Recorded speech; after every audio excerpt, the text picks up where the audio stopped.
Salam, hörmətli dostlar, hər vaxtınız xeyir. Növbəti ekonometrik dərsimizdə davam edirik. Bu dərsimizdə biz model A, daha doğrusu A modeli üçün, yəni cross-section data ilə qurulmuş model üçün şərtlərə baxacağıq. Çünki hər hansı bir modeli qurarkən, ümumiyyətlə ekonometrikada, ümumiyyətlə statistik olsun, ekonometrik olsun, fərq etmir. Hər hansı bir modeli qurarkən bizim ön şərtlərimiz olur, ön fərziyyələrimiz olur. Və ön fərziyyələr çox vacibdir. Xüsusən də yəni ekonometrika data analitikasında xətti reqressiya modeli üçün, yəni biz şərtlərimiz ümumilikdə yəni 4 əsas şərt var. İkisi də əlavə şərtlərdir. Onları indi bir-bir mən izah etməyə çalışacağım. Düzdür, bunun daha asan versiyasını burada verilib, yəni deyəcəm. Yəni burada da bir izahı var, kitabdan izahı var, onu deyəcəm. Birinci şərt, yəni belə deyək də xəttilik prinsipidir. Yəni deməli hər hansı bir modeli qurarkən də ki, məsələn də, yəni xətti reqressiya modeli qurarkən ilk əvvəl xəttilik prinsipinə riayət etmək lazımdır. Yəni x ilə y arasında bir xətti asılılıq olmalı. Əgər xətti asılılıq yoxdursa, deməli bu şərt pozulmuş olur. Bunu qabaqcadan qeyd etmək istəyirəm ki, ümumilikdə ekonometrikada mövzular, yəni necə yaranır, yəni xətti reqressiya modelindəki şərtlər necə yaranır və bu şərtlərin pozulması da nəyə gətirir çıxarır? Doğrusu, yəni şərtlərin pozulması nəyə gətirir çıxarır? Yəni hər bir şərtin pozulması ekonometrikada yeni bir problem yaradır və həmin problemin çözülməsi ayrıca bir başlıq, ayrıca bir chapter formasında izah olunur. Məsələn, xəttiliyin pozulması nədir? Qeyri-xəttilik yaranır. Qeyri-xəttilik nəyi ifadə edir? Artıq qeyri-xətti modellərdən danışmağı elə bil ki, bir şərt kimi ortaya çıxarır. Və ki, məsələn, homoskedastikliyin pozulması nəyə əmələ gətirir? Heteroskedastikliyə əmələ gətirir və s. İlkin şərt bizdə yəni xəttilik şərtidir. İkinci şərt, belə deyək də, normallıq, yəni independence of errors, yəni errorların normal, daha doğrusu müstəqil olması, yəni birinin digərindən asılı olmaması məsələsi var burada. Bu da, yəni əlbəttə ki, burada ardıcıllıqda bəzi şeylər pozulub. Məsələn, burada baxsanız, deməli, errorların birinin digər arasındakı kovalensiya yəni sıfıra bərabər olmalıdır. Yəni heç bir asılılıq olmamalıdır. Həmçinin də deməli, errorların, yəni riyazi gözləməsi sıfıra bərabər olmalıdır və həmçinin olan variasiyası, yəni növbəti şərt kimi bu, yəni constant, belə sabit variansı olmalıdır. Bunlar çox vacibdir. Həmçinin də yəni əgər biz normal formada, yəni errorların paylanmasına baxsaq, errorlar yəni normal paylanmış olmalıdır. Bu da çox vacib şərtlərdən biridir. Həmçinin də bir digər şərt nə deməkdir? X ən azı 2 dənə data olmalıdır. Yəni 2-dən az ola bilməz. Yəni bir data ilə reqressiya modeli qurulmur. Amma normalda, yəni ekonometrikada hər bir dəyişən üçün 7 data lazımdır. Məsələn, əgər sizin bir dənə dəyişəniniz varsa, bir x isə burada 7 dəyişəndir. 2 dəyişən varsa, hər bir dəyişən üçün artıq 7 üstəgə 7, 14 data olmalıdır. Yəni x-dən də 14 olmalıdır, y-dən də 14 olmalıdır bu formada. Bu formada artma tempi ilə gedir. Lakin son, belə deyək də, 20 ilin, 30 ilin, yəni mən araşdırmalarına baxıram, normalda tövsiyə olunur ki, yəni hər bir data üçün hər bir dəyişən üçün 30 data olması lazımdır. Yəni hər bir Excel dəyişən özü ilə bərabər 30 dəyişən gətirməlidir. Yəni 30 deməli observation olmalıdır. Demək, bir, yəni belə deyək də, ümumiləşdirməli olsaq, yəni xəttilik var, x ilə y arasında xəttilik asılılığı olmalıdır. Həmçinin də errorların, yəni müstəqil olmalıdır bir-birlərinə, burada kovariasiya, yəni sıfırdan bərabər olmalıdır. Errorlar normal paylanmalıdır. Həmçinin də nə olmalıdır? Equal variance, yəni bütün aşamalarda, yəni belə deyək də, errorların variansı bərabər olmalıdır. Bunu nəyin üzərindən analiz edəcəyik? Burada residual analysis deyirlər. Yəni, qalıqların analizi üzərindən edirik bunu. Qalıqların analizi üzərindən bunu həyata keçiririk. Deməli, qalıqları biz hardan alırıq? Hər bir real datadan, onun proqnoz xəttindən çıxıb, geri qalan qalıqları alırıq. Həmin qalıqların paylanması biz yəni həm xəttiliyi yoxlayırıq orada, həm deməli independence, yəni müstəqillik, həm deməli normal paylanması, həmçinin də equal variansı yoxlayırıq biz. Və Bunu Evius'da biz səhv etmirəmsə yerinə yetirə bilərik. Bir dəqiqə. Datanı buradan əlavə edəsi olsaq, home price belə bir şeydir. Home prices.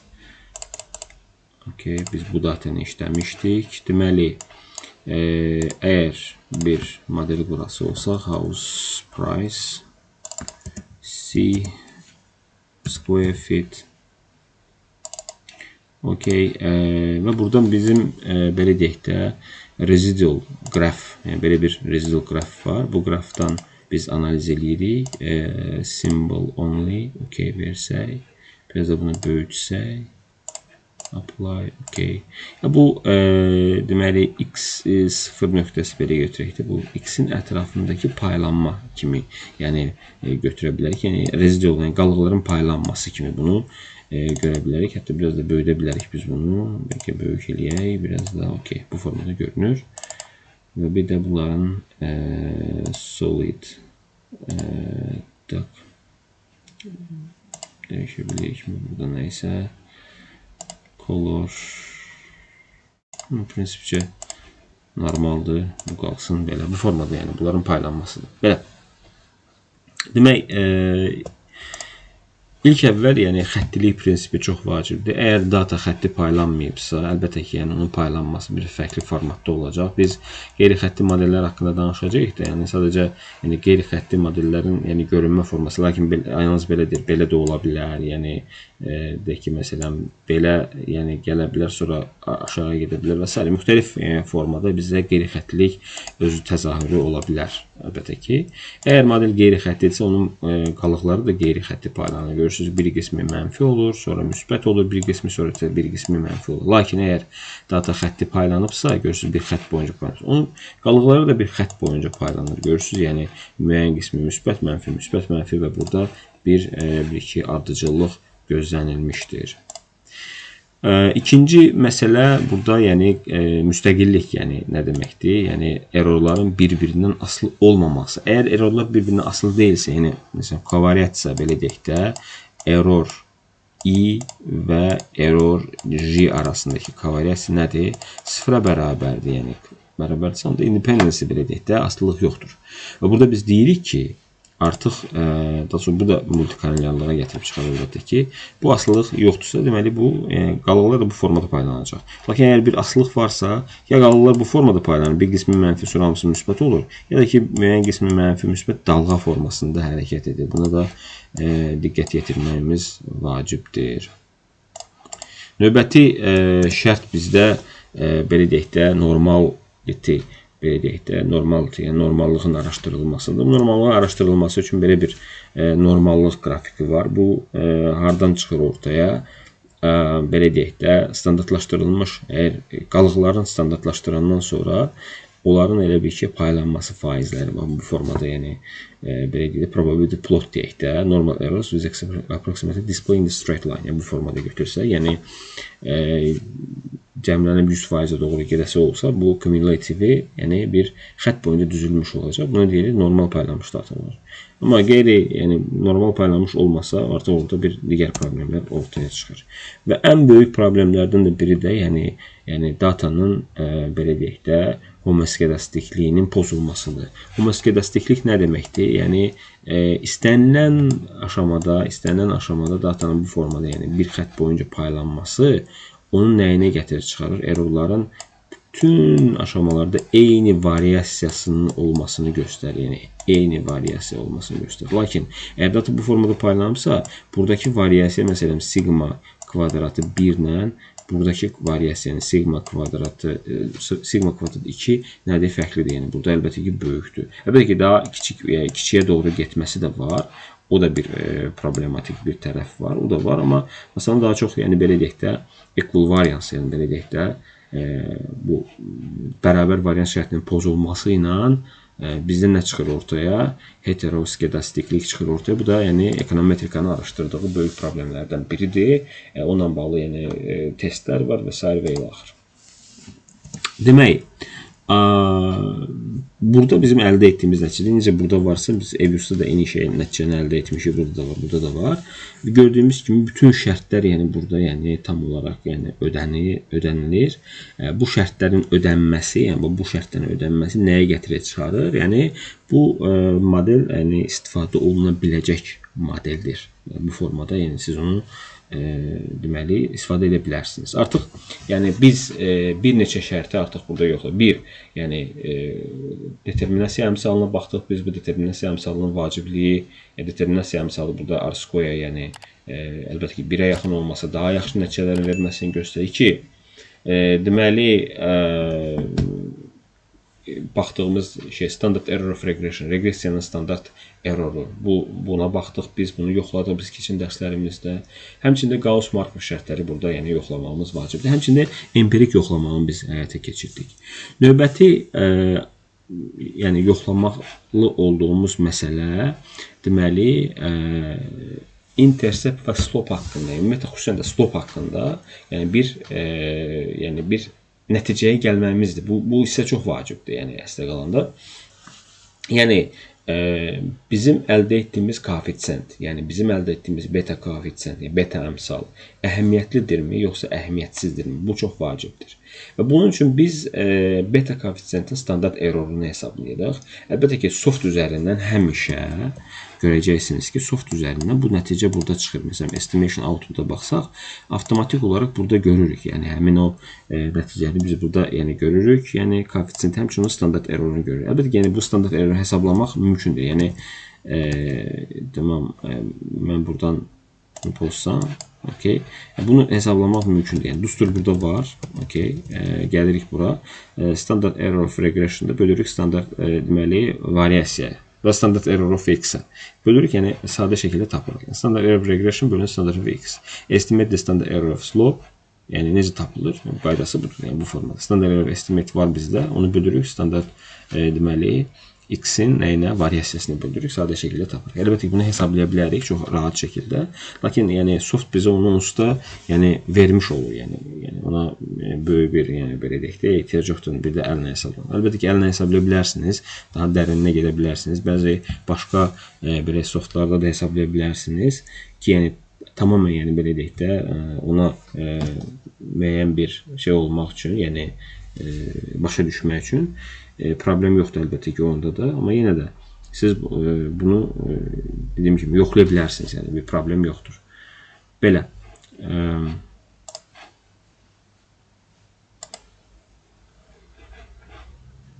Demək, yəni standart errorunu bu tipdə tapmaq mümkündür. Burada standart error üçün siz əgər statistikadan hipotez testini keçmişsinizsə, hipotez testing nə deməkdir? Hər hansı bir yəni ortaya atılan bir iddia var. Bu iddianın qarşılığında bir də alternativ iddia olur. Burada yəni deməli slope üçün, yəni belə deyək də, o beta əmsalı üçün ortaya atılan iddia nədən ibarətdir? Yəni ümumiyyətlə, yəni belə deyək də, sizin x-inizin y-ə bir təsiri varmı? Məsələn, bizim halımızda evin kvadratlarının evin qiymətinə bir təsiri varmı? Sıfır hipotez ondan ibarətdir ki, yəni heç bir xətti asılıq, xətti təsiri yoxdur. Baxın, görürsünüz, burada ilkin olaraq biz yəni nəyi götürürük? Sıfır, yəni hipotezini götürürük.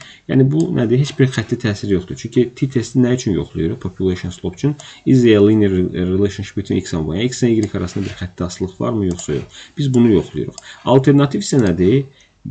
Bəli, beta 1-in, yəni sıfırdan fərqli qiyməti var. Çünki əgər beta 1, yəni y bərabərdir, yəni belə bir proqnozumuz varsa, beta 0 OLS üstə gəlsin, beta 1 OLS vurulsun x, belə bir modelimiz varsa, beta 1-in qiyməti sıfıra bərabərsə, deməli bu sıfıra dönüşür. Yəni bunun x, y heç bir təsiri yoxdur.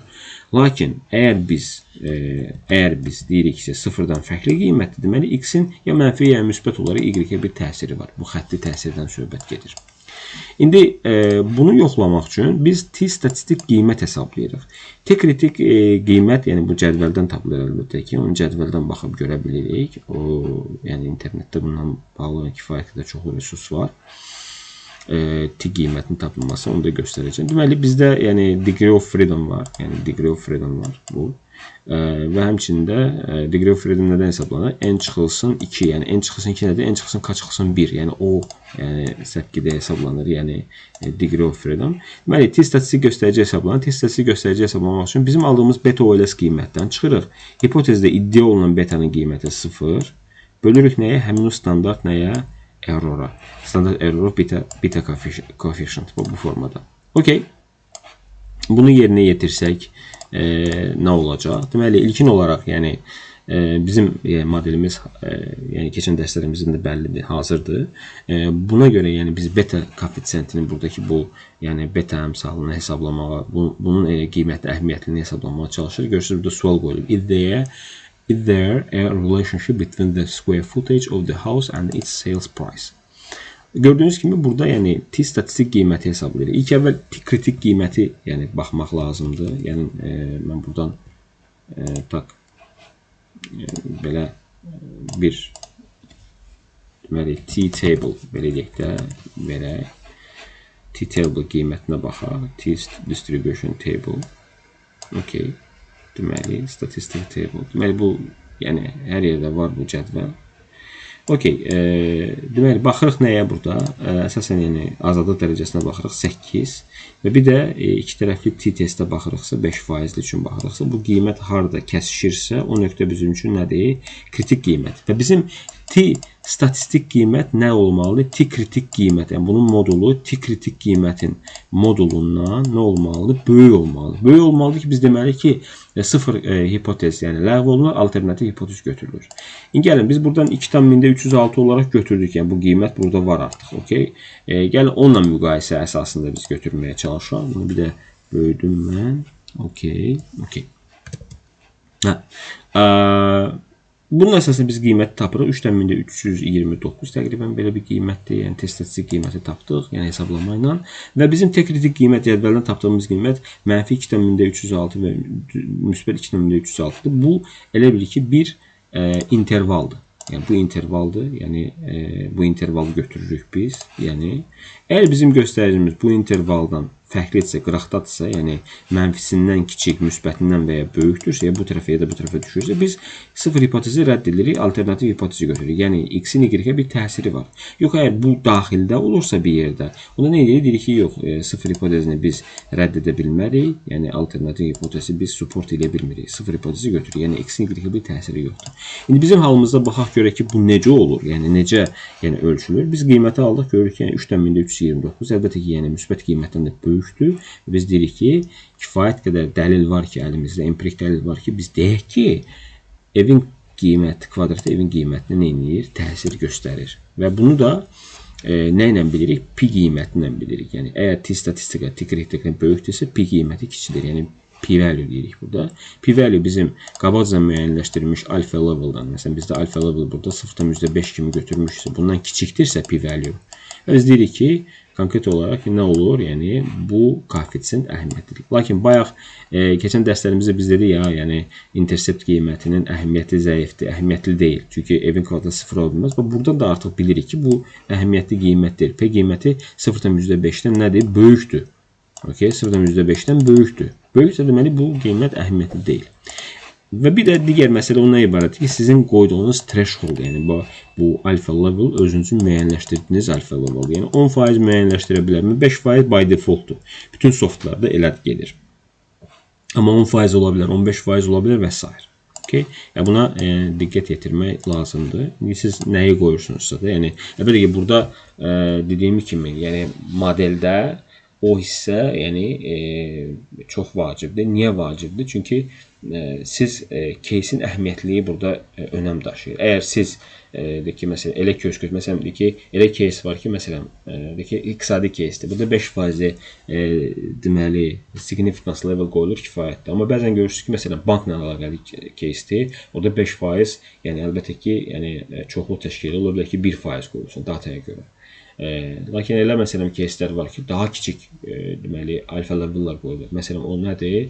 Biostatistika ilə bağlı. Deyək ki, ki, məsələn, hər hansı bir vaksinin öldürücülük qabiliyyətinin test olunması. Yəni orada artıq siz məcbur daha kiçik faiz qoymalısınız. Çünki sizin götürdüyünüz testin əhəmiyyətliyi kifayət qədər yüksək olmalıdır ki, onu praktikada istifadə etmək olsun. Çünki nəticədə belə deyək də, o predmet nədir? İnsan həyatıdır. Yəni sizin araşdırma predmetiniz insan həyatıdır. Burada diqqət yetirmək lazımdır bəzi məsələlərə. Belə, bu dərsimizdə mən çalışdığım qədər beta koeffisientlər haqqında məlumat verməyə çalışdım. Beta koeffisientinin əhəmiyyətliyi haqqında məlumat verməyə çalışdım. Həmçinin də Gauss-Markov şərtlərini burada izah etdim. İnşallah ki, faydalı olar sizin üçün. Həm imtahanlarınızda, həm deməli, data ilə bağlı araşdırmalarınızda. Hər birinizə təşəkkür edirəm. Xoş izlənmələr. Bizlə qalın, bizimlə izləmələrdə qalın. Növbəti dərslərdə ekonometrikanı daha da genişləndirəcək, daha da inkişaf etdirəcək. Hər birinizə təşəkkür edirəm videolara baxdığınız üçün. Sağ olun.